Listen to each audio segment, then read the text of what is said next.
এই যে উগ্র ইস্কন, যদিও তারা হিন্দুত্বকে ব্যবহার করেছে, এটা হিন্দুদের সংগঠন নয়, এটা একটা সন্ত্রাসী সংগঠন। ঠিক কিনা বলে? মনুষ্যত্বগুলো আজকে ধ্বংস হয়ে গেছে। এই জন্য বাংলাদেশে আজকে আমরা দেখতে পাচ্ছি ৯২% জন লোক মুসলমানের দেশে একটা উগ্র সংগঠন, যাদের সাথে হিন্দুদের কোনো সম্পর্ক নাই। ওয়াহেদপুরে হিন্দু আছে নাকি নাই? কথা বলেন, আছে নাকি নাই? ওই জনম জনম ধরে, শত শত বছর ধরে আমার এই ওয়াহেদপুরের হিন্দুরা মুসলমানদের সাথে মিলেমিশে তারা জিন্দেগি করেছে। হিন্দু দোকানের খরচ আমরা খাই, হিন্দু বাড়ির নাইখোলাইন আমরা খাই, আমরার গাছের মাছ নিয়ে তারা খায়। এই তো চলতে আছে, টাকা হাওলাত নেয়, কত সুন্দর চলতে আছে। এই যে উগ্র ইস্কন, যদিও তারা হিন্দুত্বকে ব্যবহার করেছে, এটা হিন্দুদের সংগঠন নয়, এটা একটা সন্ত্রাসী সংগঠন। ঠিক কিনা বলে? আফসোসের সাথে আমরা খেয়াল করছি, মনুষ্যত্বের অধপতনের কারণে ৯২% জন লোক মুসলমানের দেশে আজকে ইসকন নামক এক সন্ত্রাসী সংগঠনের মাধ্যমে আমার দেশের সাইফুল ইসলাম আলিফ, আমার দেশের এক অ্যাডভোকেট, এপিপি রাষ্ট্রীয় একজন কর্মকর্তা, তাকে পিটিয়ে দিনে দুপুরে রাস্তার উপরে কুপিয়ে তাকে হত্যা নিশ্চিত করা হয়েছে। এই দুঃখ আর ঘৃণা প্রকাশ করার ভাষা আমাদের জানা নাই। ঠিক কিনা বলেন? আফসোস কি জানেন? আফসোস কি জানেন? আপনারে পিটাইতে আসছে ৫ জনে, এর ভিতরে একটা এতিম বাচ্চাও আছে, তার বাপও নাই মাও নাই, তারা মাইসে চান্দা তুল্লা পড়ায়।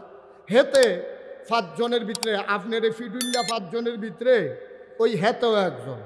এখন তে তো ফিরতো আইছে, এখন দৌড়ান দিয়াছে, এবারে ফিরতো আইছে, এবারের ফুটাইতে জন হেতারে দৌড়ান দিয়ে ধরে ধরে ফিটা দিছে। সারা গ্রামও সইরা গেছে। আহারে মানুষ কই যাই তোরে এতিম ফোলাটারে ফিরটা তারে তাসনস করে লাইছে, কিন্তু তেজে হেবারে ফিরতে গেল এই খবর নাই। ঠিক কিনা কও? আজকে বাংলাদেশে হিন্দুরা সুন্দরভাবে আছে, আমরা ভাই ভাই ঠাই ঠাই হয়ে একসাথে আছি। আমরা না হয় বৃহত্তর জনগোষ্ঠী, তাহলে তারা না হয় সংখ্যায় নগণ্য। আমি সংখ্যালঘু বলতে কোনো শব্দ আমি বিশ্বাস করি না। তারা সংখ্যায় কম, আমরা নাইলে সংখ্যায় বেশি, এর মানে তাদেরকে কথায় কথায় নির্যাতন করতে হবে। এই সূত্রে মুসলমান বিশ্বাস করলে তাদের ঈমান থাকবে না। ১,৫০০ বছর আগে মুসলমানের হাতে কাফেরদেরকে আল্লাহর নবী আমানত রেখে গেছেন। সুবহানাল্লাহ বলবেন না? এর মানে এই না আপনি যখন সন্ত্রাসী করতে আসবেন আর যখন পরবর্তীতে অ্যাকশনে যায় কেউ, তখন আপনি বলেন সংখ্যালঘুরা নির্যাতিত হচ্ছে। যখন পিটাইতে আসে, সাইফুলকে যখন হত্যা করা হলো, তখন একটা বিবৃতি আসলো না ভারত থেকে।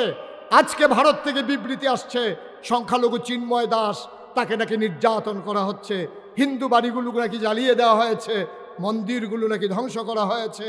অথচ ইতিহাস সাক্ষী, গোটা পৃথিবীর মানুষ দেখেছে ৫ই অগাস্টের পরে আমরা, বিশেষ করে আমি মুশতাক ফয়েজি, কুমিল্লাতে আলেম ওলামাদেরকে নিয়ে, মাদ্রাসার ছাত্রদেরকে নিয়ে প্রতিটি মন্দির আমরা পাহারা বসিয়েছি। হিন্দু পুরোহিত আর ব্রাহ্মণদেরকে জড়িয়ে ধরে বলেছি, আমরা বেঁচে থাকলে তোমরাও বেঁচে থাকবা, তোমাদের উপরে কেউ চোখ তুলে তাকাবে না। বাংলাদেশের হিন্দুরা বুঝে নাই মায়ের পেটের সন্তান যত নিরাপদ, বাংলাদেশের হিন্দুরা মুসলমানদের কাছে তার চাইতে বেশি নিরাপদ। ঠিক কিনা বলো? আমরা বিশ্বাস করি যারা অন্যায় করেছে তাদের বিচার হবে, কিন্তু আমরা যারা মুসলমান, আমরা অন্যায়ের আবার ভাগিদার হব না। আমরা আমাদের হাতে আইন তুলে নেব না। প্রশাসন করার যা করার করবে, আমরা কোনো হিন্দু বাড়িতে আক্রমণ করব না। এই সুযোগে হিন্দু দোকানগুলোতে লুটপাট করব না, হিন্দুর জমিন দখল দেব না। এটাই হচ্ছে ঈমান, এটাই হচ্ছে মনুষ্যত্ব। আল্লাহ যেন কবুল করে, সবাই পড়ে আমিন। এই ক্রাইসিস পিরিয়ড ওভারকাম করার জন্যে ভারাক্রান্ত একটা হৃদয় নিয়ে আজকে আপনাদের সামনে উপস্থিত হয়েছি। আল্লাহ যেন কোরআনের আলোকে কথাগুলো বলার তৌফিক দান করেন। ওয়ামা তৌফিকি ইল্লা বিল্লাহ। প্রফেসর স্যার একটু ঘুরে বসেন আমার দিকে, আমার আবার বদ অভ্যাস সাইয়া সাইয়া ওয়াজ করি। আপনিও ঘুরেন না? এবারে ঘুরতো না তো, না ঘুরার কারণ আছে। আমি 14 গ্রাম এক মাহফিল গিয়া দেখি, একবার কইছি ও ঘুরে আমার দিকে বল না, বয় না। আমি 3 বার কইছি, পরে এবার ঘুরে না। পরে যে গেলাম কি আপনি আমি বারবার কইতেছি ঘুরা বোন, সমস্যা কি? দেখো হুজুর আমি এই এলাকার চেয়ারম্যান। তো আমি আপনি চেয়ারম্যান হইলে আমার দিকে চাইলে সমস্যা কি? আপনার দিকে চাই আলাপ আছে, সব বোর্ড হইলো আমার সামনে, আপনার কাছে চাই আলাপ কি? বোর্ডের কাছে চাই আর পরে অনেক কষ্ট করে ঘুরাইয়া মুড়াই আওয়াজ করে দিয়েছি কি ওরা মান। আসুন ধরে বোন, আসন ধরে বন, আবার কয় জাগা হয় না, জাগা তো আমি এনে বার করা। এই যে ওখান জায়গা হয়েছে কেমনি, ওখান আরো ভালো জায়গা হয়েছে হয়। আমাদের সমস্যা বাংলাদেশে কি জানেন? আমরা ন্যায়কে ন্যায় বলতে পারি না, অন্যায়কে অন্যায় বলতে পারি না, হককে হক বলতে পারি না, বাতিলকে বাতিল বলতে পারি না, পানিকে পানি বলতে পারি না, তৈলকে তৈল বলতে পারি না, অন্ধকারকে অন্ধকার বলতে পারি না, আলোকে আলোক বলতে পারি না। যতদিন পর্যন্ত মানুষগুলো আলোকে আলো না বলবে, অন্ধকারকে অন্ধকার না বলবে, ততদিন এই সমাজ বদলাবে না। ঠিক কিনা বলেন? এই সমাজ বদলাতে হলে চিহ্নিত করতে হবে অন্ধকার, সেই অনুযায়ী ট্রিটমেন্ট দেওয়া লাগবে। প্রপার ট্রিটমেন্ট যখন হবে তখন অন্ধকারের জায়গায় আলোতে উদ্ভাসিত হয়ে যাবে। এটাই হচ্ছে বাস্তবতা। যদি আমরা ন্যায়কে ন্যায় বলতে পারতাম, অন্যায়কে অন্যায় বলতে পারতাম, যদি পারতাম, তাহলে আজকে বাংলাদেশের এই করুণ অবস্থা হতো না। 53 বছর হয়েছে আমার এই দেশ স্বাধীন হয়েছে। সব জায়গায় সরকার অদল বদল হয়, স্বাভাবিক নিয়মে, কেউ বা আন্দোলনের মুখে, বৈপ্লবিক পরিবর্তনে। কিন্তু পৃথিবীর ইতিহাসে এখানে যারা আছেন অনেক শিক্ষিত জন আছেন, আপনি পাতা উল্টে উল্টে দেখেন, গুগলে সার্চ দিয়ে দেখেন, পৃথিবীর ইতিহাসে এমন একটা ঘটনাও নাই যে একটা সরকার বদলের পরে 330 জন মেম্বার অফ পার্লামেন্ট, আমলা কামলা, র্যাব গোয়েন্দা, উচ্চতর কর্মকর্তা, শিল্পপতি, কন্ট্রাক্টর সব একযুগে পালিয়ে গেছে। পৃথিবীর ইতিহাসে এমন নাই। ঠিক কিনা বল? কেন গেল? কারণ আমরা ন্যায়কে ন্যায় বলতে পারি না। যদি ওদেরকে বলতে পারতাম যে কাজটা যা করতেছো ভালো হচ্ছে না, ওরা যদি আমাদের কথাগুলো শুনতো, তাইলে ক্ষমতা যেত, দেশ ছাড়তে হতো না। ঠিক কিনা বলেন? এটা তো হবেই, ক্ষমতায় তো কেউ সারা জীবন থাকবে না, কিন্তু দেশ ছেড়ে যেতে হবে কেন? আমরা যে কি একটা ক্রাইসিসের পিরিয়ডের ভিতরে পড়ে গেছি, এটা আপনারা বুঝবেন না, আপনারা এটা জানবেন না। একটা প্রজন্ম যখন হারিয়ে যায় তখন এই দেশটার মারাত্মক ক্ষতি হয়। ওরা থাকতো, ওদের বিচার হতো, অন্যায়গুলো তারা সাফার করত, অন্যায়ের পরিণাম যদি তারা ভোগ করত, তাহলে ইতিহাস হতো, মানুষ আর অন্যায় করতে সাহস পেত না। কিন্তু আফসোস হচ্ছে এটাই, আমরা এই কাজগুলো পারি না বলে আজকে আমাদের এই ক্রাইসিস পিরিয়ড। আর এই ক্রাইসিস পিরিয়ড ওভারকাম করার জন্যে আবার যার কাছে যেতে হবে সেটাই হচ্ছে কোরআনুল কারীম, নবীর সুন্নাহ। আল্লাহ যেন কবুল করে, সবাই পড়ে আমিন। এই তিনটা জিনিস দিয়েছেন, এই তিনটা জিনিস যারা কাজে লাগিয়েছে তারা পৃথিবীতে মৃত্যুর পরে অমর হয়ে আছে। কারণ তারা তাদের বিবেককে কাজে লাগিয়েছে, তাদের সুকুমার বৃত্তি তারা লালন করেছে, তাদের কুপ্রবৃত্তিগুলোকে তারা দমন করেছে, পশুপ্রবৃত্তিগুলোকে দমন করে তারা মনুষ্যত্বের বিকাশ ঘটানোর কারণে পৃথিবীতে তারা অমর হয়ে আছে। আজও যেন আবার আমরা একবিংশ শতাব্দীর সূচনা লগ্নে, গোটা বিশ্ব যখন কম্পিউটারাইজড, গোটা বিশ্বকে যখন বলা হচ্ছে গ্লোবাল ভিলেজ, আজকে আমেরিকা থেকে হ্যালো বললে ওয়াহেদপুর থেকে শোনা যায়, ওয়াহেদপুর থেকে হ্যালো বললে আমেরিকা থেকে শোনা যায়। সাদের সন্তান, আদরের সন্তান আমেরিকাতে চলে গেছে, তার মনে ধরছে মুলার দ্বারা দিয়ে হুটকি দিয়ে খাইতো। তো আমেরিকা গিয়া ফলাফেন মানুষ তো হাম বরাবর রান্না শিখছে, গুগলে সার্চ দিয়ে দেখছে মুলার দ্বারা দিয়ে হুটকি দিয়ে কেমনে রান্ধে এটা পাওয়া যায় না। গুস্ত রান্না পাওয়া যায়, মাছ রান্না পাওয়া যায়, অনেক কিছু, কুরমা পোলাও সব আছে, কিন্তু মুলার দ্বারা হুটকিতে লেখা চাইছে এটা কিছু আইয়া না। তাই মুলার দ্বারাতে হুটকি দিতে খাইব কেমনে? এখন ভিডিও কল দিছে তার মারে ওয়াহেদপুর, আম্মা এই মুলার দ্বারাও পাইছি সুপার মার্কেটে, শুটকিও পাইছি, কিন্তু রান্না করবো কেমনে তো এটা তো মনে নাই, আমার তো মনে নাই, আমি জানিও না। তা আম্মায় কইছে চাই ভিডিও কল দাও, তো ভিডিও কলে দিছে পরে ওই আমেরিকাতে হেতে চুলার গ্যাসের চুলার উপরে ডেকসি বয় রাখছে, এবিডি হেনতে কয় ফাইলা ঢাকায় তৈরিছে সোজা কর। কারবার দেখছেন? আমেরিকাতে হেবিডি ফাইলা সোজা করে লাগতেছে, আর ওয়াহেদপুরতে ফাইলা সোজা করে আমেরিকা। কি গোটা বিশ্ব কত দূর আগাইছে দেখেন।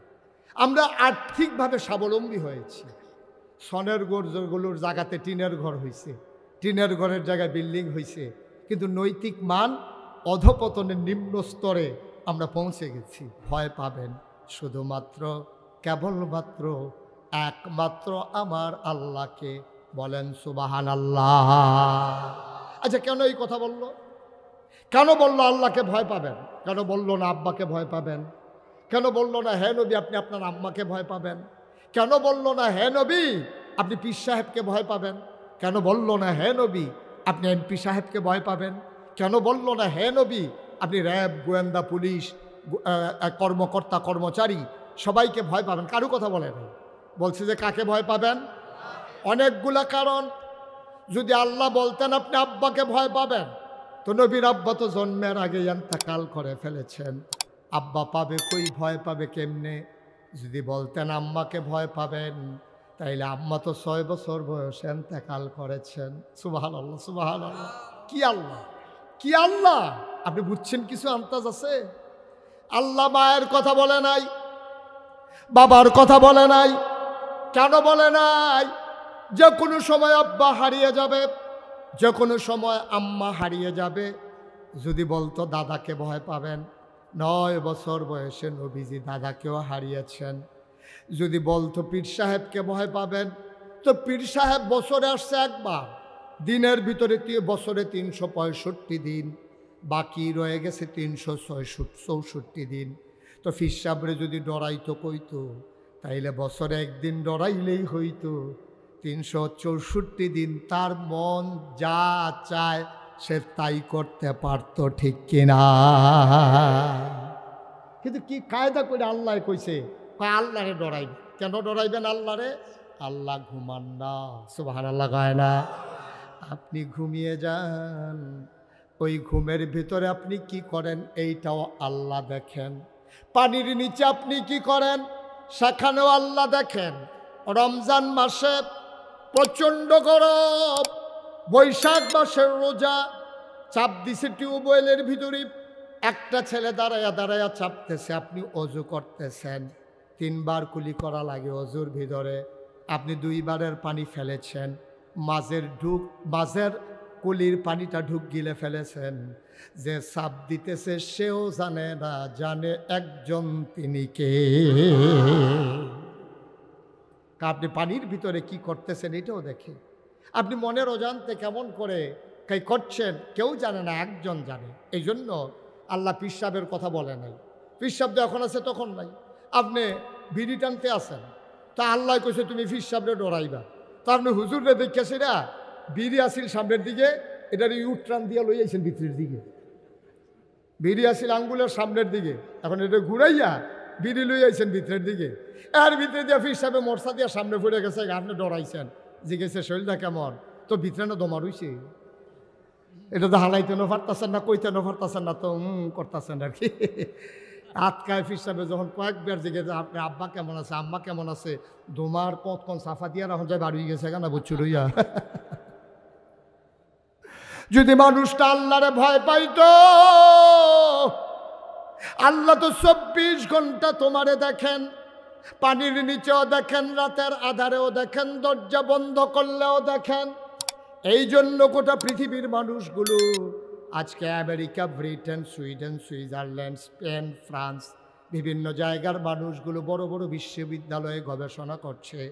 1500 বছর আগে 40 বছর বয়সে নবীর নবুয়ত পেল, 63 বছর বয়সে ইন্তেকাল হয়ে গেল। নবুয়তের জিন্দেগি পাইল মাত্র 23 বছর। এই 23 বছরে আল্লাহর নবী কেমন করে তো সোনার মানুষ বানালেন, সবাই গবেষণা করলো। সবাই গবেষণা করে এক বাক্যে রায় দিয়ে দিল, তারা বাংলাদেশের আইনকে ভয় পায় নাই, তারা কখনোই পুলিশ, র্যাব, গোয়েন্দাকে ভয় পায় নাই। রাতের আধারেও তারা চিন্তা করেছে কেউ দেখুক আর না দেখুক, একজন দেখে তাদের কলিজায় ওই আল্লাহর ভয় পয়দা হয়েছে।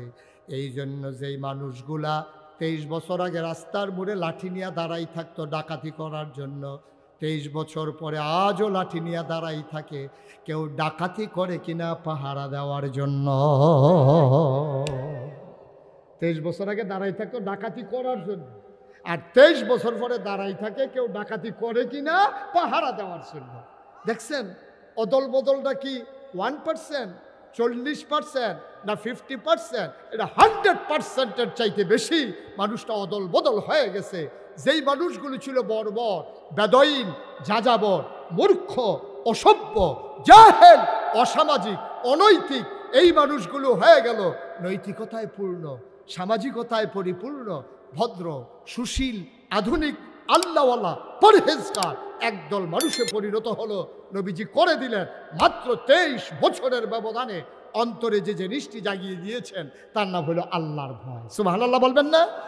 এই যে আজও আমরা সবাই মিলে যদি একমাত্র আল্লাহকে ভয় পাই, চিন্তা করে দেখেন, আপনি ফির সাহেবরে ডরানোর দরকার নাই, র্যাবের দরকার নাই, পুলিশে ডরানোর দরকার নাই, রাজনৈতিক ক্যাডারে ডরানোর দরকার নাই, সর্দারে ডরানোর দরকার নাই, যেবারে 7 ফুট এবারে ডরানোর দরকার নাই। আপনি ডরাইবেন আল্লাহরে। আল্লাহরে ডরানোর কারণে আপনি সোনার মানুষ হওয়া সহজ। একটা কথা বললেই আপনি বুঝে যাবেন ইনশাআল্লাহ। আল্লাহ যেন সুযোগ দান করে, সবাই কোন আমিন, সবাই পড়ি আমিন।